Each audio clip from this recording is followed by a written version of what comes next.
Okay, so welcome everyone, and today's lesson will be like a scrimmage between the two teams who will be preparing for our Harvard tournament and the judge for today's debate scrimmage. And without further ado, I think we can start with the scrimmage. Yeah. Okay, so my speech will start in 3, 2, 1. We firmly believe on side count of the House that the UK should not rejoin the EU. So first of all, since leaving the EU, the Britain has already unlocked over 21 billion euros for carbon capture and hydrogen projects in Track 1 clusters, with the transport and storage infrastructure financed and expected online by 2038. This already shows that they already have a foundation for decarbonizing industry, power, and waste. So these planning reforms are also already cutting at least a year for major infrastructure timelines, which is important for clean energy build-out. The UK's net zero innovation strategies already expand the research and development, backs hydrogen and heat pumps, and use Mission Innovation 2.0 to already commercialize low-carbon tech. So the free from EU concessions rules, the UK can at least legislate and invest at peace. Second of all, in contrast, the EU climate policy is already mired in delay. The renewable projects already face up to 9 years of permitting under the Renewable Energy Directive, with investor uncertainty and uneven implementation across the member states. The bloc must double its solar and wind capacity by 2025 and triple it by 2030, but politics make that very unlikely. A rightward shift in the European Parliament has already made the green measures harder to pass, which already pushes back the 2040 targets. The national emergency, Germany is embellic and adds years to cost to approvals, which means that rejoining would already re-entangle the UK in this same process, slowing their investment and blunting progress. But lastly, the IPCC already warns that the emissions must peak by 2025 and fall 43% by 2030, now or never. The renewables are the only scalable routine to curb warming, and every year of the delay worsens climate impacts. The research from Casella in 2023 already shows that the slow mitigation translates directly into the lost lives, while the Spanberg in 2025 already finds that the delays accelerate tipping point cases, for example, as ice sheet melt and ecosystem collapse. So, which means that the speed is decisive, and the buoyancy actually kills momentum for the UK.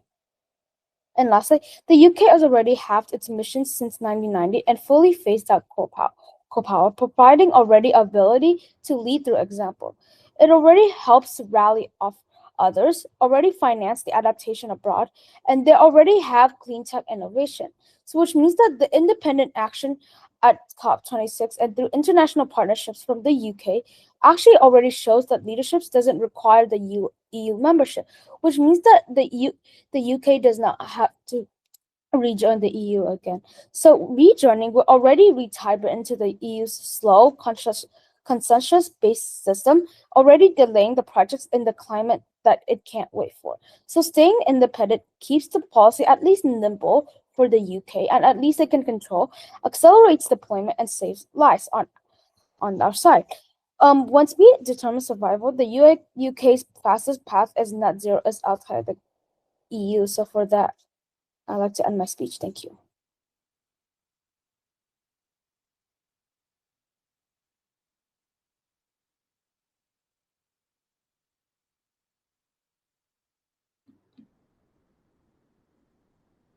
Hi, a quick question before my constructive speech begins. Since the negative side did not provide definitions, is this also my responsibility to provide the definitions? Okay. My speech will start with my first word. We form the resolution that the United Kingdom should rejoin the European nation. Definition: the UK is a constitutional monarchy and parliamentary democracy comprising England, Wales, Scotland, Northern Ireland. The EU is a European political organization with 27 member states. Rejoin means becoming the official member of the EU under the EU procedures. Consideration 1: strengthens Europe's collective defense and nuclear deterrence against external aggression, especially Russia. According to European Parliament 22, Russia's illegal and unprovoked invasion of Ukraine poses a grave risk to the security and stability of all of Europe. European Parliament 24 states in March 2022, the EU stated that Russia represented a long-term and direct threat for European security. Mergerson 25 adds on, the matter is urgent. A Danish intelligence report in 2025 indicated that Russia could be ready to wage a large-scale war in Europe within 5 years. Government UK 25 adds on, the security and prosperity of the UK and the EU are also closely interconnected and interdependent. The EU and the UK share the same challenging security environment and both have vital interests in the peace, security, and stability of all of Europe. This shows that the UK will also inherently benefit from a more unified security framework. Furthermore, according to Chavez in 425, the US is to phase out security assistance programs for European armies along Russia's border. Bayer 18 states, Donald Trump unleashed havoc at NATO, threatening to pull out of America's allies don't boost military spending. Uniqueness: the U.S. is holding military support from Europe. NATO is weakening as Trump threatens to leave, all while Russia is being emboldened and strengthening its military to attack Europe. Europe cannot defend itself from Russia's probable attack. Link: the UK, a nuclear body, rejoining the EU adds a more stringent defense to the mainland especially, and signals that Europe is more unified, which adds another layer of nuclear deterrence. Besserell and Girls 25 highlights, the UK is among the top nations in terms of defense budget. It has a nuclear deterrent and one of Europe's largest navies. It maintains worldwide military presence and is a permanent member of the UN Security Council. Impact: mass scares large-scale war and an even extinction. This emphasizes the substantial magnitude, scope, timeframe, and reversibility of our case. Contention 2: bilateral and multilateral partnerships, abilities between major powers, the US, UK, EU, etc. The degree of legal certainty in bilateral agreements between the UK and US limits the scope of UK's bilateral relationship with the EU. The US and the EU are the UK's largest trading partners. Rejoining the EU, first, removes bureaucratic administrative processes. Second, requires the US to comply with one set of standards and criteria, reducing trade and regulatory friction. 3, reinforces the EU as a more robust bloc, asserting more influence on a global scale. The UK Parliament 18 emphasizes the UK is a more useful ally for the US inside the EU than out. This is because of the influence that the UK can exercise over EU international action. First, the UK, and moreover, the UK will still benefit from the EU-US trade agreements, outweighing the loss of the FTAs with the US and UK rejoins, meaning that the UK will still be able to collaborate with third country parties, regardless of whether it is, even if it's a member of the EU. Kinderland 25 elaborates a recent example of a EU-US establishment that benefits the UK. The 15% EU tariff makes UK exports to the US relatively cheaper, boosting British trade. The UK's lower tariff incentivizes EU companies to shift or expand the manufacturing bases to the UK to avoid the 50% levy. Second, US will also benefit from less military dependence, and divert resources toward key interests, notably the economy, which is also UK and the EU's main interests. The UK is capable of offering a full spectrum defense arsenal and possessing a nuclear deterrent. Greater EU self-reliance means that the US can reduce its military presence and personnel in Europe. Rejoining means the UK will become a fundamental military power in the EU, redirecting US support from military assistance to economic collaboration, which is the key interest of the three major parties. This demonstrates the benefits for the three parties in the UK if the UK were to rejoin. However, the impacts are not limited to merely these three major parties. It also extends to a global extent and level. Link: strengthens bilateral and multilateral diplomatic relations and bolsters the economy and nuclear deterrence. Impact: domestic and global economic growth, and without nuclear deterrence, possibly death. This emphasizes the profound magnitude, scope, and reversibility of our case. Thus, me and my partner advocate for an affirmative ballot. Thank you.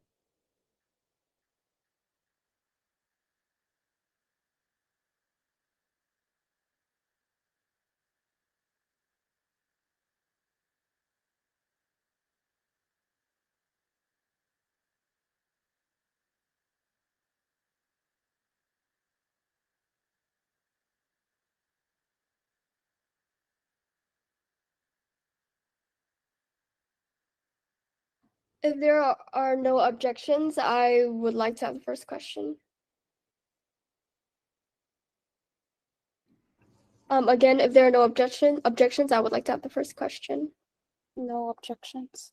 Okay, so According to the Guardian, the UK is using Brexit to weaken crucial environmental protections, while it is also falling behind the EU regarding climate policies.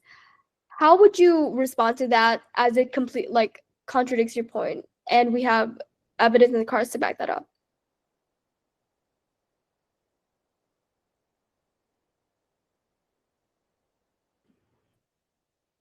Is it okay if you repeat? My audio kind of sucks. Okay, I will do that. According to The Guardian, the UK is using Brexit to weaken crucial environmental protections and is falling behind the EU. So, how would you like to respond or even rebut to this, as it contradicts your point, but is also based off of reliable evidence? How would you respond to this?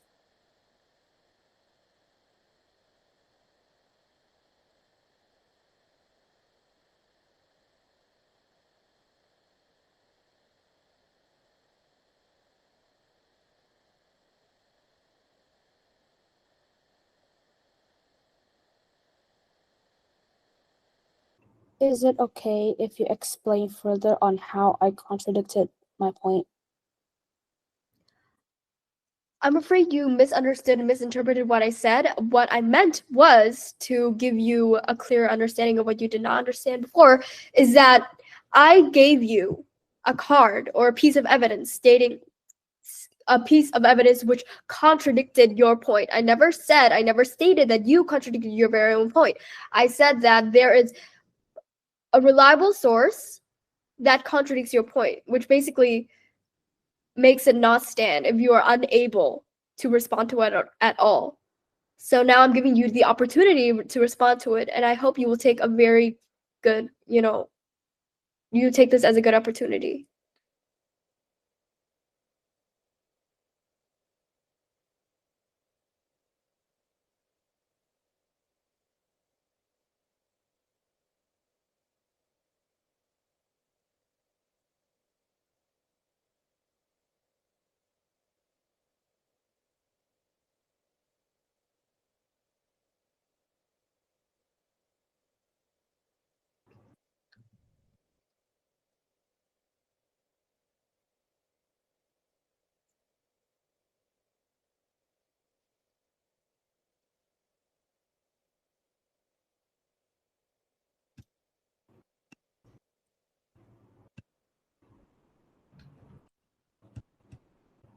I'm still waiting for a reply.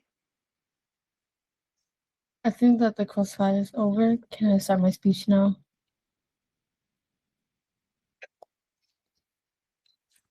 Moon is having some problems with her microphone.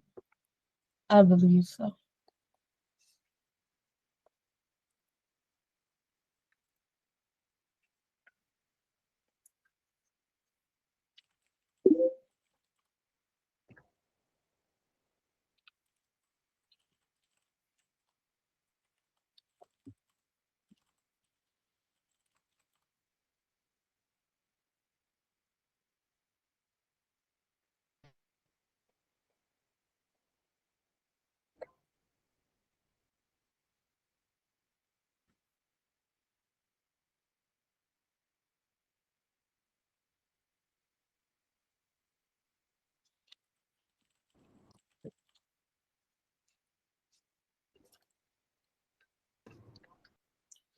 Okay, I will begin the negative rebuttal in 3, 2, 1, go. We believe that the political reality of how they're going to do this is absolutely zero. Joining it will require a unanimous approval from all 27 member states of the EU, right? And each person has a veto power. Several nations, including France and Hungary, have expressed huge reservations against reopening negotiations with the UK. If they voluntarily left this, right, this process could take years, if not multiple years, during which the UK gains none of the claim benefits that they ever gave.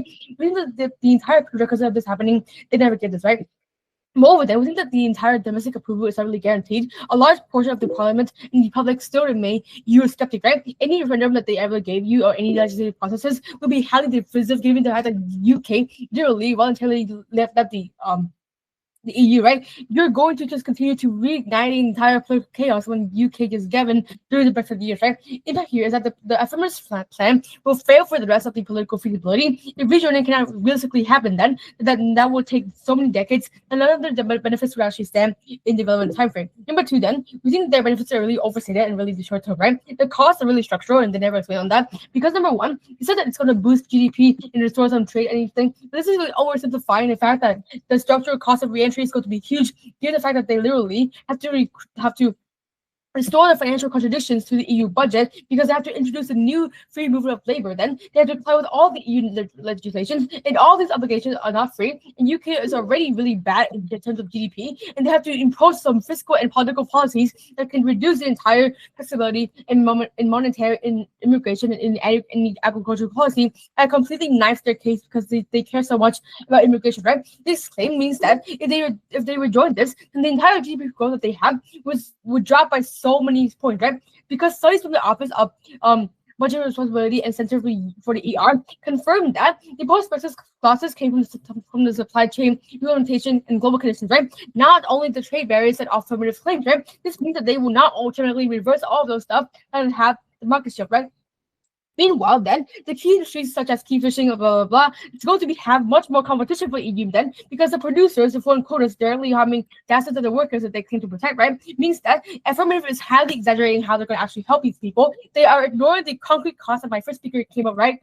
They never locked in the actual rigid academic structure that we gave you for first speaker. Means that they can actually not have any marginal growth passes that they actually claim. Number three, then on governance and sovereignty, right? We believe that they're losing control so much that even if they re-entry, that's not gonna be any control, right? Affirmative thinks that if the joint's going to increase and UK will actually have a vote, this is really mischaracterizing, right? In reality, then the EU membership legally binds within the member states the supremacy of the EU law under national law in all areas of competence, right? That means once they rejoin, UK Parliament cannot actually independently regulate its own markets, its borders, or any of its labor systems, and they themselves characterize this under the EU law. That means they cannot actually give any directives. They cannot actually give those rules in that conflicts with the EU, right?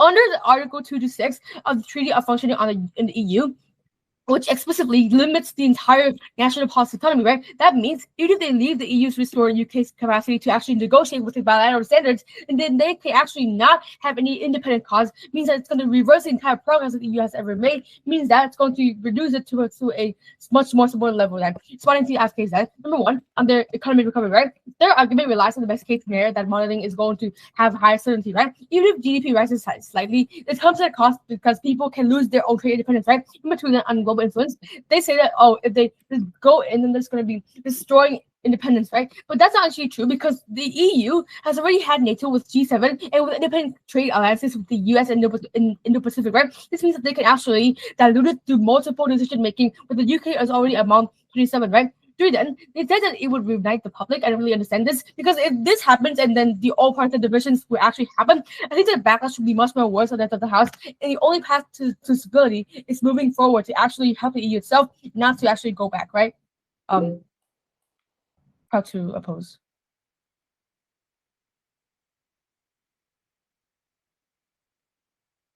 Hi, I'd like to use 1 minute of prep time.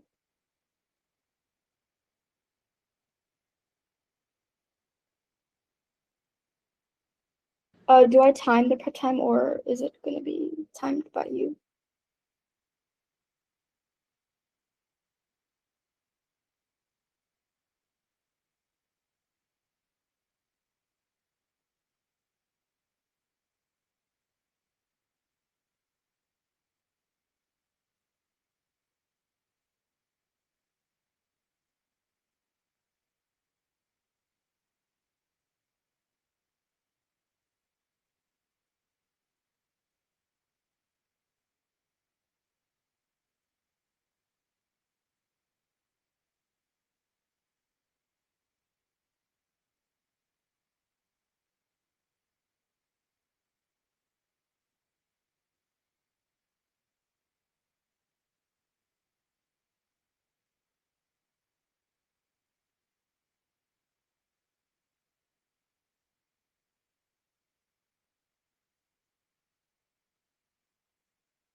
All right, my speech. Oh, let me tell myself real quick.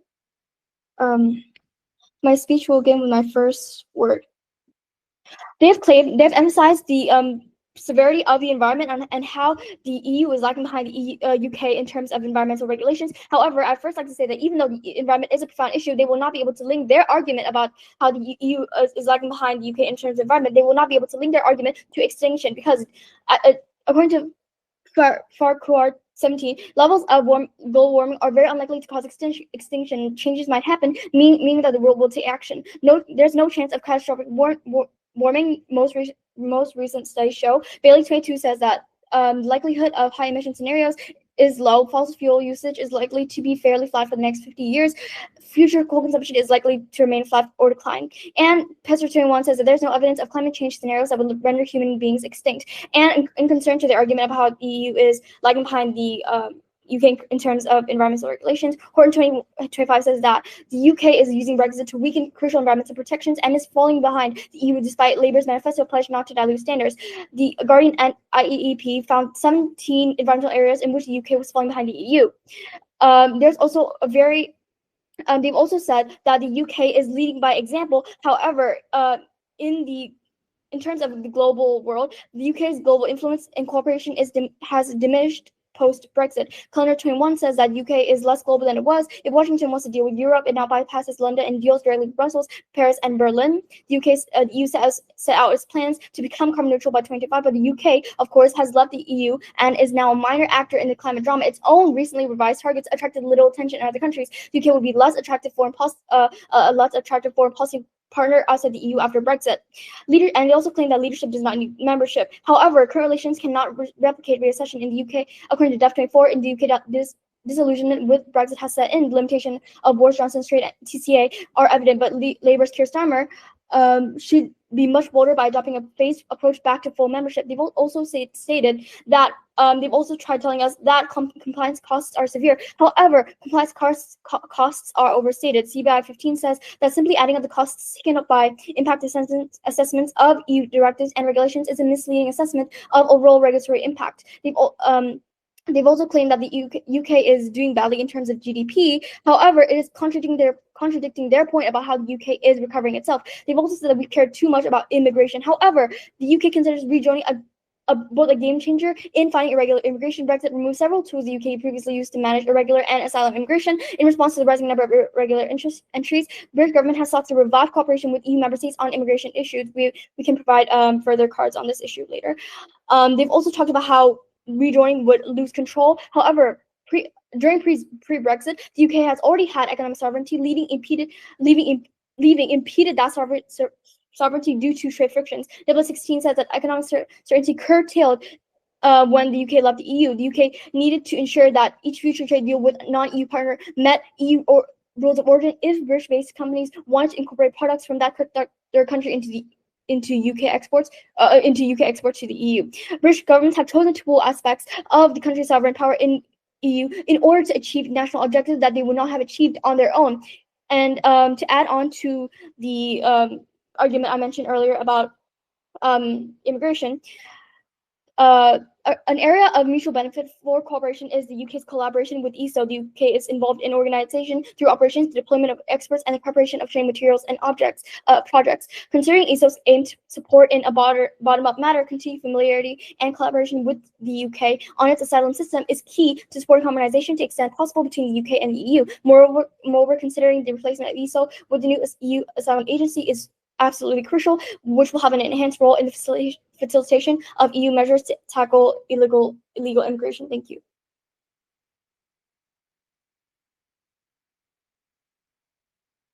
You may have the first question. Right, thank you. If democracy matters, then how do you justify reversing a 2016 referendum without holding a new explicit vote first from EU? Can you elaborate on that? You said that democracy really matters because, well, UK is joining the EU, right? So if democracy actually matters for you, from EU, so how do you reverse a 2016 referendum without holding an explicit vote because UK does not have a vote in that question?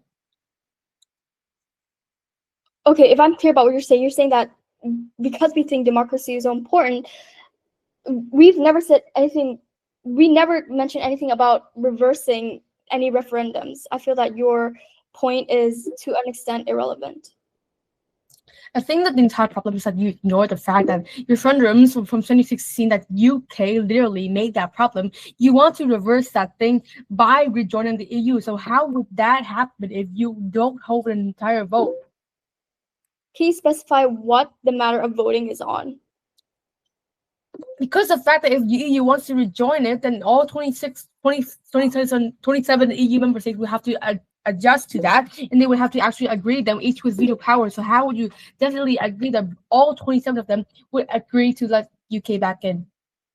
So here you're asking that how are you sure that all the EU member states will agree with UK rejoining? Here we're saying we have cards saying that there are major powers that support the reaccession of the UK into the EU. We will provide that later. But in concern to your point, there is no certainty right now on whether all member states will be agreeing with the reaccession. I would like to continue with a question. How are you?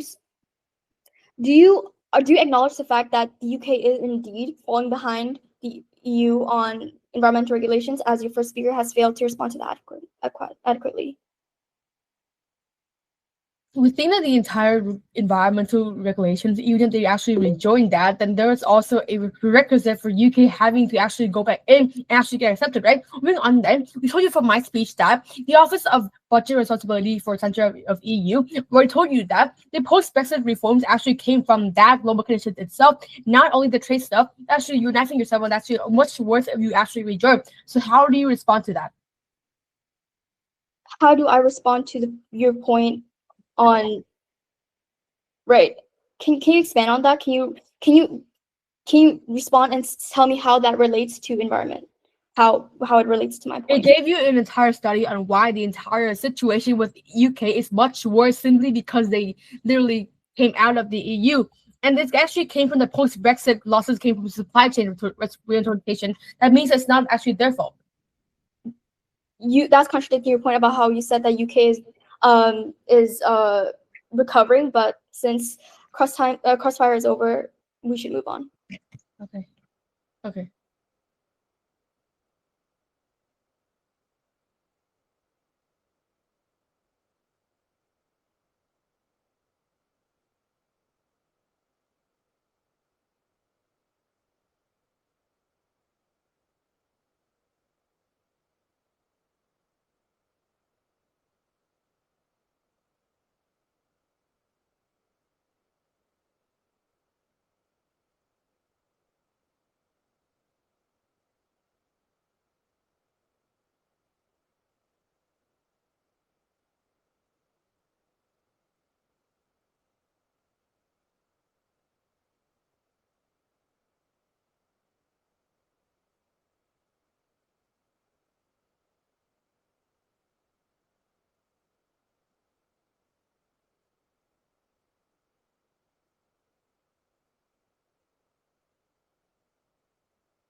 May I ask how many minutes we have for the speech?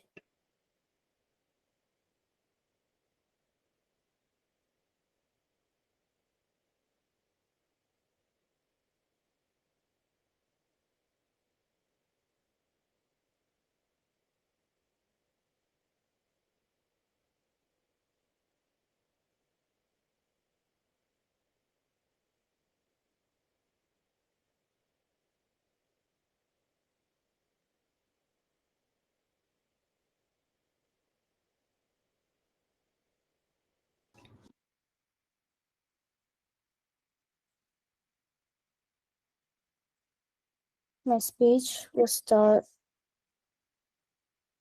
on 3, 2, 1.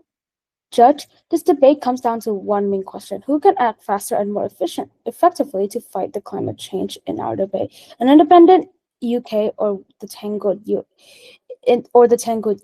The answer is pretty clear. Climate action is a race against time, and the UK wins that race by staying out. First, we talk about on speed and implementation. We already said that the UK has already unlocked 21.7 billion euros for carbon capture and hydrogen projects, with infrastructure finance and expected online by 2028. It's cutting at least a year off infrastructure timelines and steaming permitting. That means wind farms, hydrogen hubs, and cleaning industry coming online faster. Meanwhile, the EU faces the project delays of up to 9 years for renewable approvals under the Renewable Energy Directive. Politics slows everything down, which shows a rightward shift in the EU Parliament. The European Parliament is stalling new green laws, and buoyancy in member states like Germany add more years of delay. The IPCC already warns emissions must peak by 2025 and fall 43% by 2030. In that deadline, even a few more years of delay means catastrophic warming. So when the EU already loses nearly a decade in red tape, that's just not inefficiency. The takeaway then here is that independence means that the UK can at least act now, while the EU is still thinking about it. Secondly, on the leadership, we say that the UK's net zero innovation strategy already scales research and development, already has hydrogen and energy storage, and accelerates commercialization through the Mission Innovation 2.0. The free from EU consensus rules, the UK can fund emerging technologies quickly, adapt policy when needed, and form global partnership on its own terms. Rejoining would tie the British climate policy to 27 other governments, forcing compromise instead of progress. On our side, we can't afford to wait for unanimity when science says we're out of time. Lastly, on global credibility, we say that the UK has already halved emissions since 1990 and phased out the coal entirely, the first major economy to do so. It's already proven leadership through action and not membership. And we already told you that at COP 2026, the British showed that it could unite countries around their climate goals as an independent actor. That's actually global credibility, the kind that comes from success and not just being part of the EU. So now let's weigh this. The other side might argue that the EU already offers coordination and shared resources, but we have already said that coordination is meaningless if it can't happen fast enough to stop warming. So at the end of the day, please vote. Our side likes to rest the case. Thank you.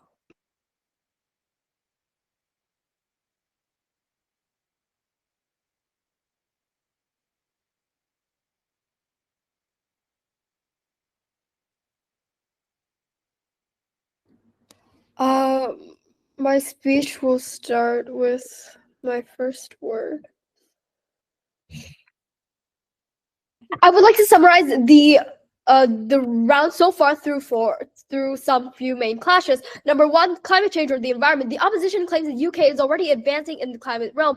Though we have made that argument completely fall through evidence such as, first of all, Canada 24 states that the last 3 years have all been in the UK's top 5 warmest on record, and extremes are increasing, and over recent decades, temperatures extremes have increased, becoming more frequent and more intense. For example, the hottest summer days have warmed around twice as much as average summer days in some UK areas when compared to the latest decade from 1961 to 1990, which was when UK was still in the EU. If the UK were advancing so significantly and notably, why does the environment and climate of the nation keep on continuing to deteriorate? Our side offers a joint effort and funding from nearly 30 countries in the EU and have effectively responded to their rebuttals, while they failed to merely interpret, let alone reply to our first crossfire question about the climate change and environment condition, which they are so invested in. In the summary speeches, they merely restated climate and environment cards from their constructive speech without introducing many new ones. Second of all, in the immigration clash,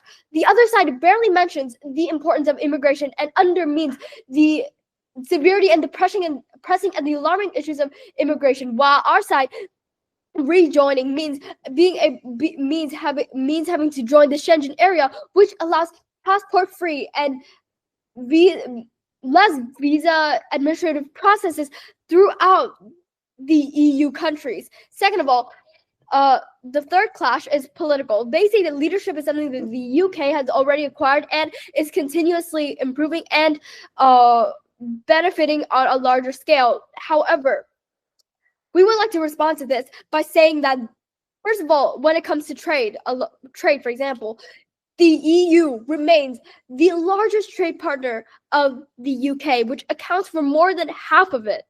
If the UK were so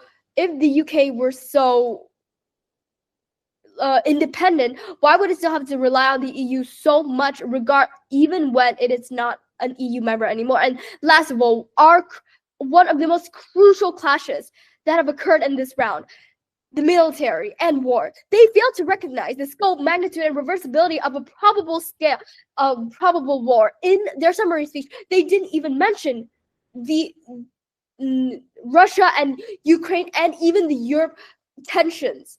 While we specifically tackled that in our constructive speech, and we could expand on that in the crossfire if needed. And I would like to move on to the weighing. Our side dominates on magnitude, scope, reversibility, and time frame, and probability, as we've given more cards, while their rebuttal speech didn't even provide any cards, any evidence at all. Thus, me and my partner are proud to affirm.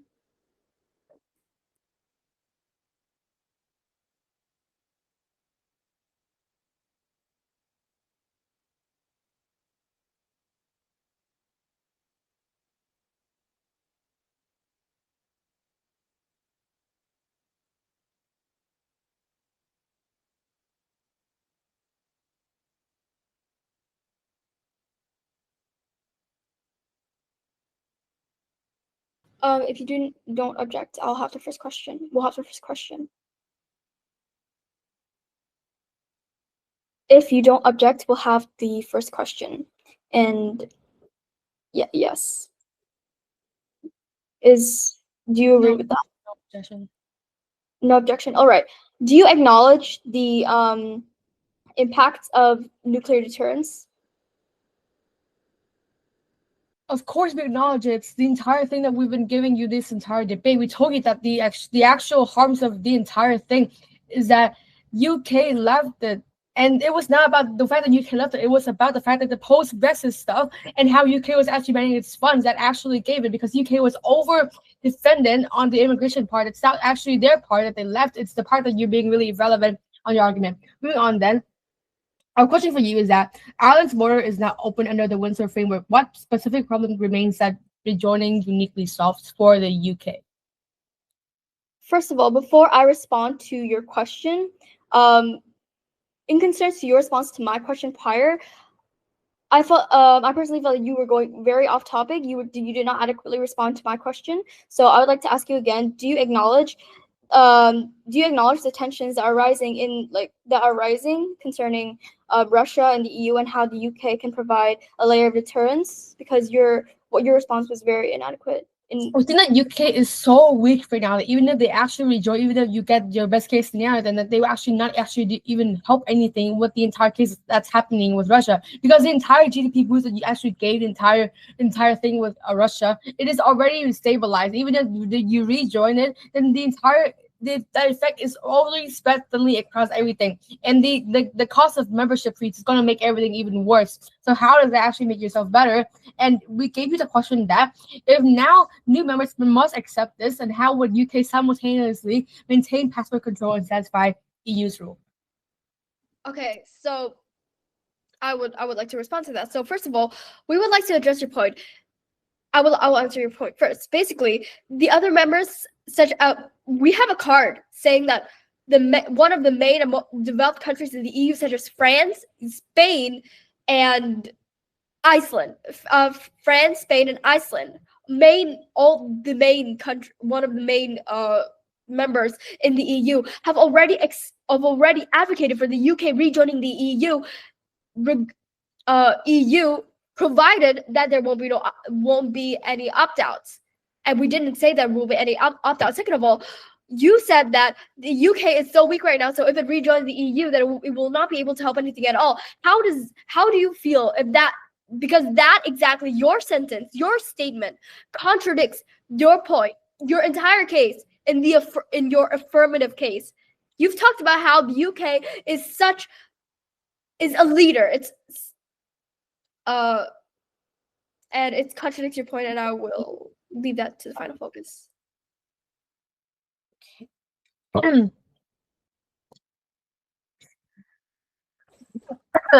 right. I'm audible, right? Just making sure. All right. Thank you.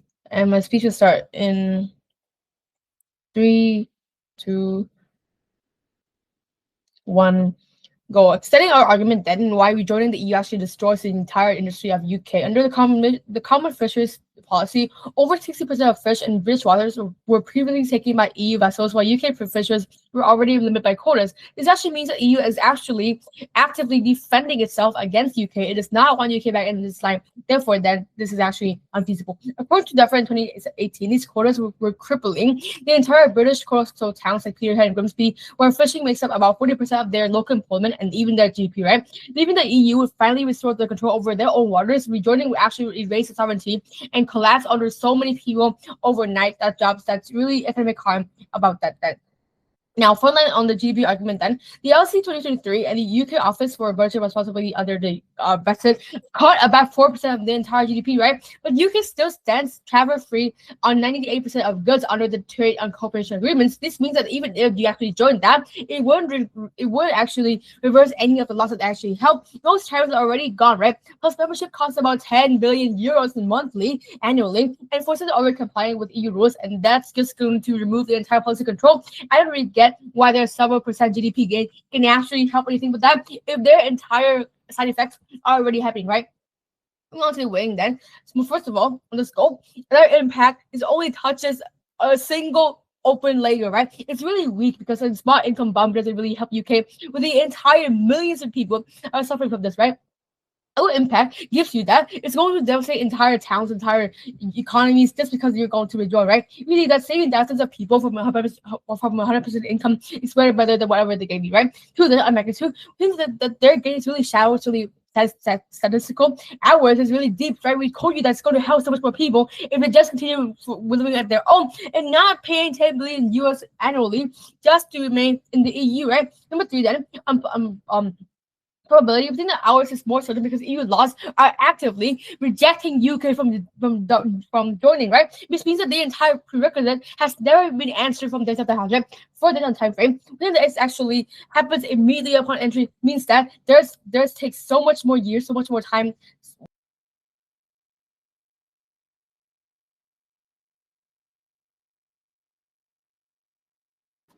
Hi, I'd like to use up the rest of my prep time.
All right, let me start my timer. Right. My speech will start with my first word. Judge, this entire debate comes down to whether affirming or negating creates a more sustainable future, particularly for the UK and EU. They failed to rebut against our entire case. They denied our impacts of nuclear deterrence, as well as economic collaboration between major powers such as the US. They merely rebutted against arguments. They merely rebutted against arguments that we did not press on, neglecting alarming issues such as immigration. Therefore, their arguments are not legitimate. I've also stated how they cannot link their impacts to extinction. So do not let them weigh their impacts against ours. This instead gives us access to our impacts, which I'll be elaborating later on. We dominate them on evidence and clashes, backing up all our rebuttals whilst frontlining to all their points with more than adequate evidence, while they merely provided a few. They tried convincing that they outweigh us on environmental urgency as they nearly base their entire case on such. However, that is irrelevant to a substantial degree, as we have repeatedly stated that the UK is incredibly behind the EU post-Brexit, while they fervently denied that. Judge, rethink their points or even remove their points on your flow sheet. They brought up a new point about fishing in their final speech and continue rebutting prior points instead of circling on their impacts, even though those impacts are incredibly limited, as we proved, which weakens or even removes their impacts as a whole. Not only so, they repeatedly contradicted themselves, as mentioned, throughout the debate. By negating, you are allowing for an irreversible impact, death, which they are clearly neglecting. That stands far weaker in comparison to our world, which demonstrates an added layer of nuclear deterrence, economic boosts, and an overall more sustainable future for the UK. And so we win, we dominate on reversibility. And so we outweigh them on scope, magnitude, and time frame. Therefore, Judge, we fervently urge an affirmative ballot so that the UK and EU can both have a reciprocal and a sustainable future to stimulate economic growth, remove trade barriers, etc., which can incredibly benefit both sides. Thank you very much.